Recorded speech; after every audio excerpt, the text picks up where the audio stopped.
علیکم کتابوں کی دنیا میں خوش آمدید۔ احمد شاہ پطرس بخاری کی کتاب کلیات پطرس سے مزاحیہ مضامین کی قسط نمبر 4 آپ کے پیش خدمت ہے۔ اس مضمون کا نام ہے میبل اور میں۔ لکھتے ہیں، میبل لڑکیوں کے کالج میں تھی، لیکن ہم دونوں کیمبرج یونیورسٹی میں ایک ہی مضمون پڑھتے تھے، اس لیے اکثر لیکچرز کے دوران ملاقات ہو جاتی تھی۔ اس کے علاوہ ہم دوست بھی تھے، کئی دلچسپیوں میں ایک دوسرے کے شریک ہوتے تھے۔ تصویروں اور موسیقی کا شوق اسے بھی تھا اور مجھے بھی۔ اکثر گیلریز میں اور کانسرٹس میں ہم اکٹھے ہوتے تھے۔ ہم دونوں ہی انگریزی ادب کے طالب علم تھے، کتابوں کے متعلق بحث مباحثے کرتے رہتے تھے۔ ہم میں سے اگر کوئی نیا مصنف یا نئی کتاب دریافت کرتا تو دوسرے کو ضرور آگاہ کرتا، پھر دونوں مل کر اس پہ اچھے یا برے کا حکم صادر کرتے۔ لیکن اس تمام یکجہتی اور ہم آہنگی میں ایک خلش ضرور تھی۔ ہم دونوں نے 20ویں صدی میں پرورش پائی تھی، عورت اور مرد کی مساوات کے قائل تھے، تاہم اپنے خیالات میں اور اپنے رویے میں ہم کبھی نہ کبھی اس کی منفی کر دیا کرتے تھے۔ بعض حالات کے ماتحت میبل ایسی مراعات کو اپنا حق سمجھتی جو صرف صنف ضعیف کو ہی ملنی چاہیے، اور بعض اوقات میں تحکم اور رہنمائی کا ایسا رویہ اختیار کرتا جس کا مطلب یہ تھا کہ گویا ایک مرد ہونے کی حیثیت سے میرا فرض یہی ہے۔ ایک احساس مجھے بہت تکلیف دیتا تھا کہ میبل کا مطالعہ مجھ سے بہت وسیع ہے۔ اس بات سے میرے مردانہ وقار کو صدمہ پہنچتا تھا۔ کبھی کبھی میرے جسم کے اندر میرے ایشیائی آباء و اجداد کا خون جوش مارتا اور میرا دل جدید تہذیب سے باقی ہو کر مجھ سے کہتا کہ مرد اشرف المخلوقات ہے۔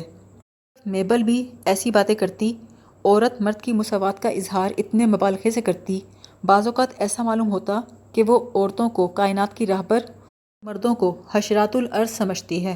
لیکن میں میبل کی ایک خوبی کو نظر انداز نہیں کر سکتا تھا، وہ یہ کہ میبل ایک دن 10-12 کتابیں خریدتی اور ہفتے بھر کے بعد انہیں میرے کمرے میں پھینک جاتی اور ساتھ ہی کہتی، میں تو پڑھ چکی ہوں، تم بھی پڑھ لو گے تو ان کے متعلق باتیں کریں گے۔ اول تو میرے لیے ہفتے میں 10-12 کتابیں پڑھنا محال تھا، لیکن پھر بھی مردوں کی لاج رکھنے کی خاطر اگر میں راتوں کی نیندیں حرام کر کے ان سب کو پڑھ بھی لیتا تو بھی ان میں سے 2 یا 3 کتابیں یا فلسفے کی ہوتی یا تنقید کی، جن کے سمجھنے کے لیے مجھے بہت وقت لگتا۔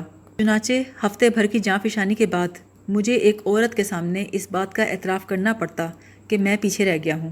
جب تک وہ میرے کمرے میں بیٹھی رہتی، میں کچھ کھسیانہ سا ہو کر اس کی باتیں سنتا رہتا۔ وہ نہایت عالمانہ انداز میں بھویں اوپر چڑھا چڑھا کر باتیں کرتی۔ جب میں اس کے لیے دروازہ کھولتا یا اس کی سگریٹ کے لیے دیا سلائی جلاتا یا اپنی سب سے آرام دہ کرسی اس کے لیے خالی کرتا تو وہ میری خدمات کو حق نسوانیت نہیں بلکہ حق استادی سمجھ کر قبول کرتی۔ لہٰذا میبل کے جانے کے بعد میری ندامت غصے میں بدل جاتی۔ جان یا مال کا اثار کرنا بہت آسان ہے، لیکن انا ایک الگ چیز ہے۔ انا پہ بن آئے تو نیک سے نیک انسان بھی ناجائز ذرائع کے استعمال پر اتر آتا ہے۔ آپ چاہے اسے میری اخلاقی پستی سمجھیے، لیکن یہی میری حالت بھی ہو گئی تھی۔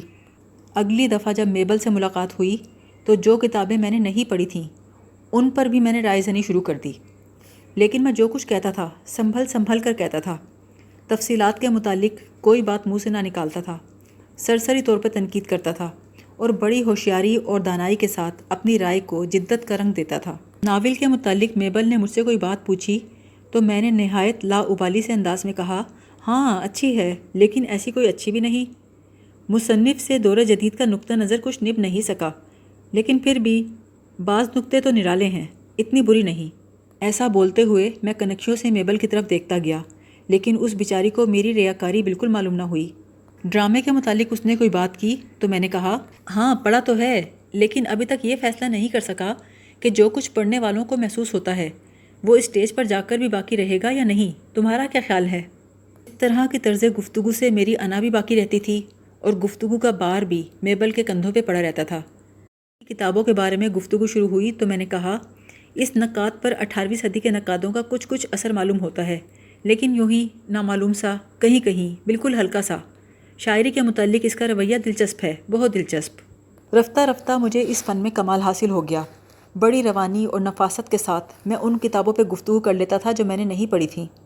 میں اس بات پر خود حیران رہ جاتا تھا۔ اس طرح میرے جذبات کو آسودگی نصیب ہوئی۔ اب میں نے میبل سے دبنا چھوڑ دیا اور اس کو بھی میرے علم و فضل کا اعتراف کرنا پڑا۔ جو کتابیں وہ ہفتہ 10 دن میں پڑھتی تھی، میں صرف 2 دن کے بعد ہی ان سب کتابوں پہ رائے زنی کر سکتا تھا۔ اب اس کے سامنے نادم ہونے کا کوئی موقع نہ تھا۔ میری مردانہ روح کو احساس فدامندی نے گھیر لیا تھا۔ اب میں اس کے لیے کرسی خالی کرتا یا دیا سلائی جلاتا تو عظمت اور برتری کے احساس کے ساتھ، جیسے ایک طاقتور نوجوان ایک نادان کمزور بچی کی حفاظت کر رہا ہو سکتا ہے بہت سے نیک مرد میری اس حرکت کو، اس فریب کو اچھا نہ سمجھیں، لیکن پھر بھی میں مردوں کے طبقے سے اس کی داد ضرور چاہتا ہوں۔ البتہ خواتین میری اس حرکت کے لیے مجھ پر دوہری لعنت بھیجیں گی۔ ایک تو یہ کہ میں نے مکاری اور جھوٹ سے کام لیا، دوسرے یہ کہ میں نے ایک عورت کو دھوکہ دیا۔ اس کے جواب میں یہی کہوں گا کہ آپ یقین مانیے کئی دفعہ تنہائی میں نے اپنے آپ کو برا بھلا کہا، بعض اوقات تو اپنے آپ سے نفرت محسوس ہوئی، ساتھ ہی ہر وقت مجھے یہ بات یاد رہتی، بہرحال میبل مجھ پہ فوقیت رکھتی ہے، میں تو خام خواہ بغیر پڑھے علمیت جتاتا رہتا ہوں، وہ تو سب کتابیں پڑھنے کے بعد گفتگو کرتی ہے۔ اگرچہ میں اپنی کم علمی ظاہر نہیں ہونے دیتا، لیکن حقیقت تو یہی ہے نا کہ وہ کتابیں میں نہیں پڑھتا۔ اس کو میری جہالت کا پتہ ہو نہ ہو، مجھے تو معلوم تھا۔ ان خیالات کی وجہ سے میرے دل کا اطمینان غائب ہو جاتا اور مجھے ایک عورت کے مقابلے میں اپنا وجود بہت حقیر لگتا۔ اس سے پہلے تو میبل کو میں صرف ذی علم سمجھتا تھا، لیکن اب تو اپنے سامنے وہ مجھے پاکیزگی اور راست بازی کی دیوی لگتی تھی۔ میرے اندر ایک عجیب سی کمزوری پائی جاتی ہے، جب کبھی علالت ہو تو میرا دل بہت ہی نرم ہو جاتا ہے۔ بخار کی حالت میں بھی کوئی بازاری سا ناول بھی پڑھ رہا ہوں تو میری آنکھوں سے آنسو جاری ہو جاتے ہیں۔ بعد میں جب صحت یاب ہوتا ہوں تو مجھے اس کمزوری پہ بڑی ہنسی آتی ہے، لیکن اس وقت تو مجھے اپنی کمزوری کا احساس نہیں ہوتا۔ میری بدقسمتی دیکھیے، انہی دنوں مجھے انفلوئنزا ہو گیا۔ زیادہ مہلک تو نہ تھا، بہت تکلیف دہ بھی نہ تھا، تاہم گزشتہ زندگی کے تمام چھوٹے بڑے گناہ کبیرہ بن کر نظر آنے لگے۔ میبل کا خیال آیا تو ضمیر نے بہت ملامت کی۔ میں بڑی دیر تک بستر پر پیچ و تاب کھاتا رہا۔ شام کے وقت میبل میرے لیے کچھ پھول لے کر آئی، میری خیریت پوچھی، مجھے دوا پلائی، ماتھے پہ ہاتھ رکھا۔ اس کا اتنا کرنا تھا، میرے آنسو ٹپ ٹپ گرنے لگے۔ میں نے کہا، میبل مجھے خدا کے لیے معاف کر دو۔ اس کے بعد میں نے اپنے گناہ کا اعتراف کر لیا اور اپنے آپ کو سزا دینے کے لیے میں نے اپنی مکاری کی ہر تفصیل کو بیان کیا، ہر اس کتاب کا نام لیا جس پر میں نے بغیر پڑھے لمبی لمبی فاضلانہ تقریر کی تھی۔ میں نے کہا، میبل پچھلے ہفتے جو تم مجھے 3 کتابیں دے گئی تھیں، ان کے متعلق میں نے تم سے کتنی بحث کی، لیکن میں نے ان کا ایک لفظ بھی نہیں پڑھا۔ کوئی نہ کوئی ایسی بات تو ضرور ہوگی جس سے میرا پول تم پہ کھل گیا ہوگا۔ کہنے لگی، نہیں تو۔ میں نے کہا، ناول تو میں نے پڑھا ہی نہ تھا، تمہیں کچھ تو شک ہوا ہوگا، کریکٹرز کے متعلق میں جو کچھ بک رہا تھا وہ سب من گھڑت تھا۔ کہنے لگی، کچھ ایسا غلط بھی نہ کہا تھا تم نے۔ میں نے کہا، تمہیں بالکل پتہ نہیں چلا، میں نے پلاٹ کے متعلق یہ خیال ظاہر کیا تھا کہ پلاٹ ذرا ڈھیلا ڈھیلا ہے، یہ بھی کہا تھا میں نے۔ کہنے لگی، ہاں پلاٹ ہے ہی ڈھیلا کہیں کہیں۔ اس کے بعد میری اس فریب کاری پر وہ اور میں دونوں ہنستے رہے۔ میبل رخصت ہونے لگی تو بولی، وہ کتابیں میں لے جاؤں؟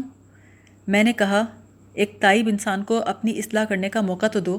میں نے ان کتابوں کو اب تک نہیں پڑھا، لیکن اب میں انہیں پڑھنے کا ارادہ رکھتا ہوں، انہیں یہیں رہنے دو، تم تو پڑھ ہی چکی ہو۔ کہنے لگی، ہاں میں تو پڑھ چکی ہوں، اچھا میں یہیں چھوڑ جاتی ہوں۔ اس کے چلے جانے کے بعد میں نے ان کتابوں کو پہلی دفعہ کھولا، تینوں میں سے کسی ایک کے ورق تک نہ کٹے تھے۔ میبل نے بھی انہیں ابھی تک نہ پڑھا تھا۔ اب مجھے مرد اور عورت دونوں کی برابری میں کوئی شک باقی نہ رہا۔